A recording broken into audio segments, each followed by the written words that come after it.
Bonjour à tous. Aujourd'hui, on va installer Ubuntu, PostgreSQL et dbeaver. Alors ça va nous permettre après de connecter un serveur web et un serveur applicatif.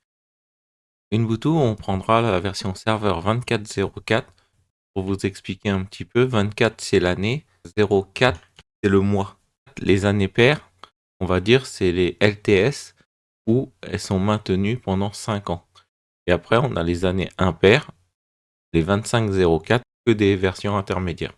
Donc en production, on prendra par exemple tout le temps la 22.04, 24.04, 26.04 pour la prochaine. Donc voilà pour la partie Ubuntu. La partie Postgres et dbeaver, on prendra les dernières versions compatibles avec nos applications si on avait envie d'installer des applications de l'autre côté. Tout en vérifier les prérequis quand on a besoin d'installer des outils. Je suis parti sur Ubuntu Download Server et je download la version. Il a fini le téléchargement de l'ISO. On va le monter et on va faire du suivant. Terminé. On va pas s'attarder sur l'installation du serveur Ubuntu parce qu'on l'a déjà fait. Machine virtuelle, custom. On va prendre l'image d'ISO et mettre suivant. Ici, on va mettre le nom de la machine virtuelle. SRV Unix BDD. Donc, pour un serveur de base de données, je vais prendre 2.2 pour avoir des calculs un petit peu rapides. Même là, je pourrais prendre 2048 de 4096 parce que je vais pas avoir beaucoup de data. On augmentera si on a besoin. Là, je le laisse en NAT pour qu'il prenne automatiquement l'IP et qu'il ait aussi Internet. Ici, il me demande si je veux être en SAS. Là, je peux prendre du SAS ou en para. Je vais prendre le recommandé. Prendre ceux qui me recommandent. Là, je suis en PME. Donc ici, j'aurai plusieurs fichiers pour composer le disque, pour composer la VM complète. Ici, je n'alloue pas tout l'espace. Donc voilà. Hop, on va installer. L'install va être très rapide. Pendant ce temps-là, je prends Ubuntu Server, celui-là, avec tous les packages par défaut. Là, il m'a mis 3. Il m'a donné une adresse IP 172. Je vais la noter directement. S300. Donc voilà. Partitionne les 20 Go, j'encrypte ou pas avec un mot de passe. Moi, j'encrypte pas pour gagner 2. Ça, c'est les parties du temps. Pas les partitions. Il y a SRU PDD. L'IA passe LLLL. Je ne pas le pro. Donc là, je vais installer le serveur SSH. Voilà, donc on va aller sur le PC de l'IA. Maintenant, on va faire du SSH. Donc j'ai mon PowerShell. On va se connecter en SSH. On a besoin de IA en tâche 112. J'accepte le certificat et je mets le password. Là, je suis sur mon serveur que je viens d'installer. Maintenant, on va pouvoir faire les commandes. La première commande, c'est la partie des updates. Je fais sudo apt update. Je mets le password. Ça rafraîchit la liste des paquets disponibles. Voilà, comme il vient d'être installé. Et après, je fais sudo, comme il a dit, upgrade. Et là, ça met à jour les paquets installés. Voilà, on a tout est à jour maintenant. Et on va installer Postgres. Alors la commande, elle est là. apt install Postgres.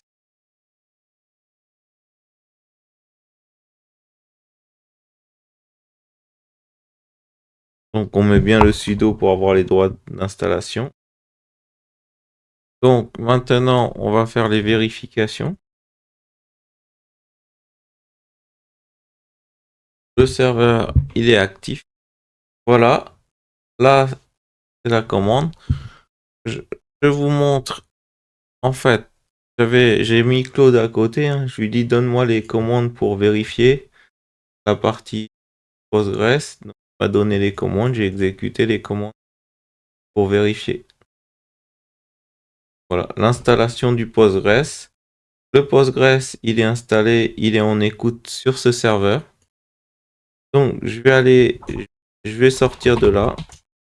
Je suis sur mon serveur, je vais faire un TNC sur le port 5432.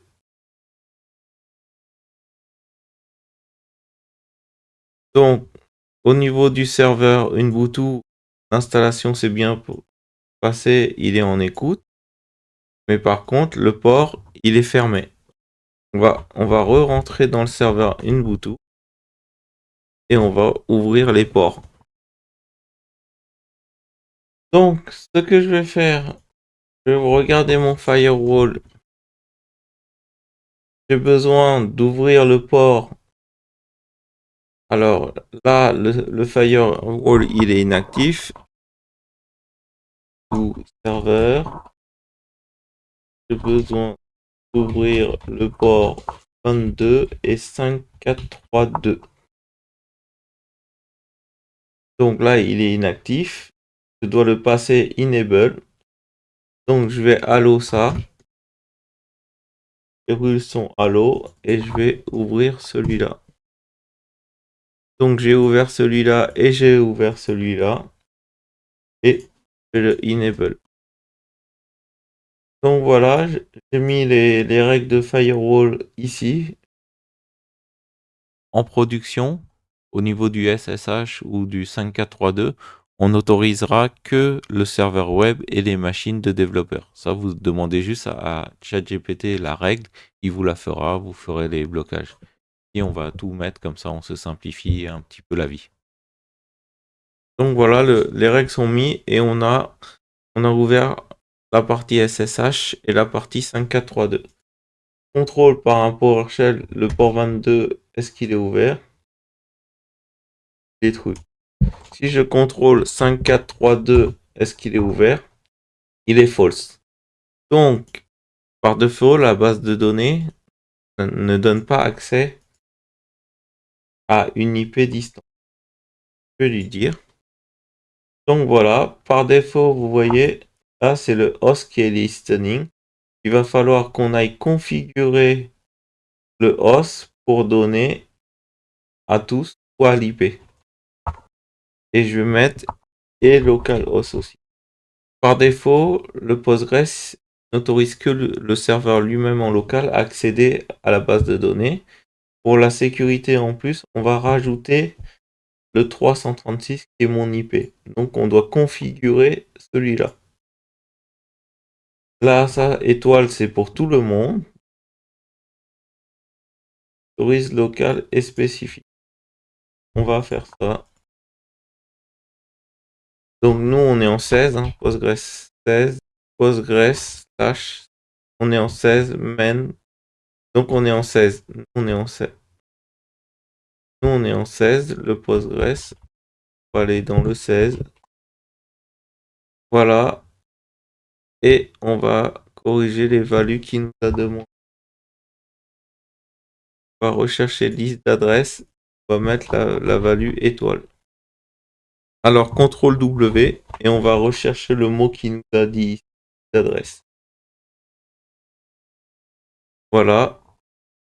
Il écoute sur le localhost. Là, il est commenté. On va enlever le commentaire. Et on va mettre étoile comme il nous a demandé.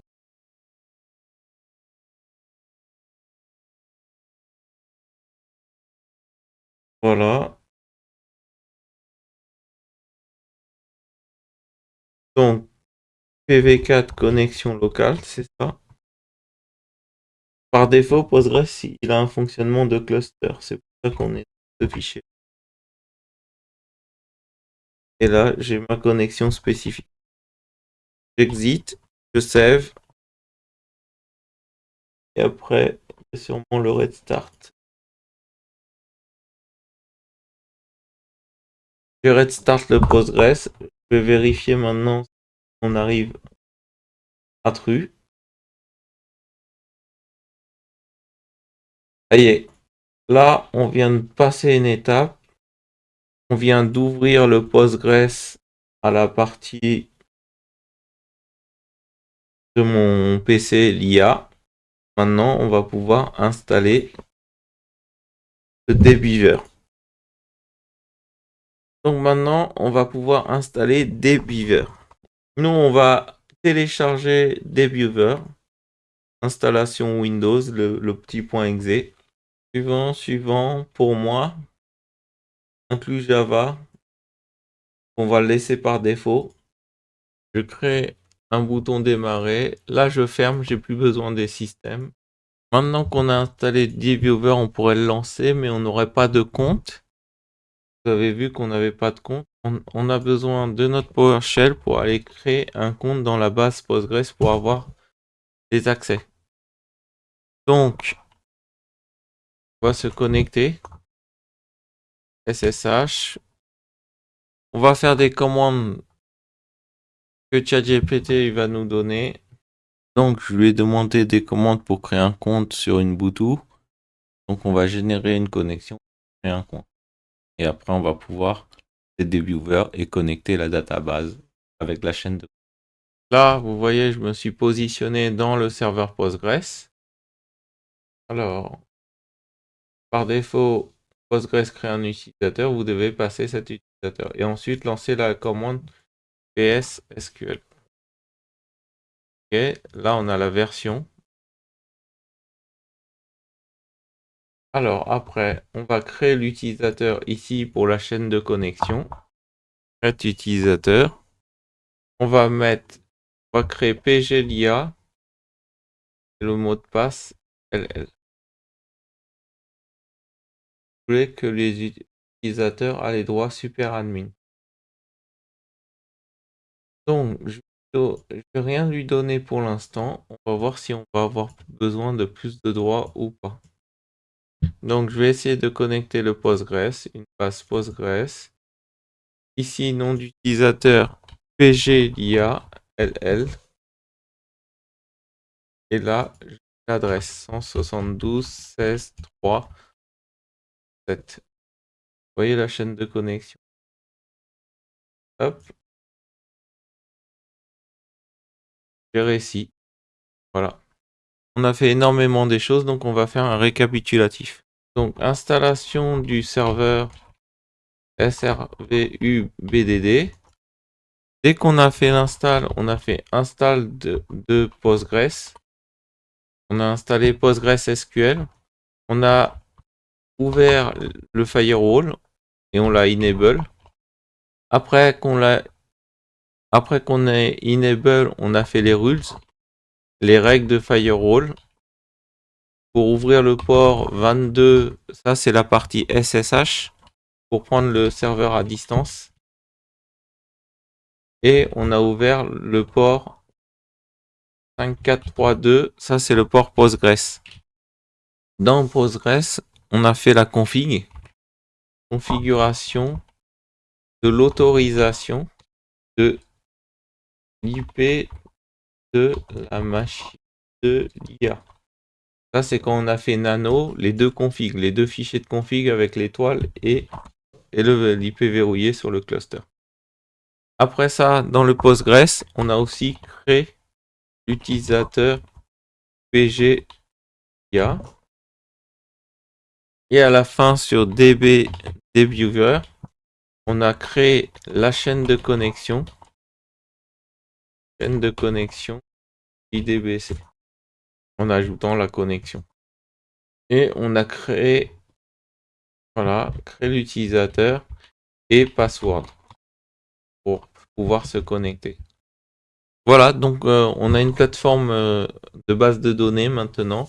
Avec un serveur web de l'autre côté, on va pouvoir s'amuser à interconnecter le web et la base de données pour en faire une application. On fera un exercice pour manipuler la base de données et le serveur web avec un process d'arrivée collaborateur où on stocke le collaborateur dans la base de données et on exécute directement la création du compte par des scripts. Voilà, la vidéo touche à sa fin. N'hésitez pas à like Innov'Lia, parce que la connaissance ne devrait jamais avoir de prix.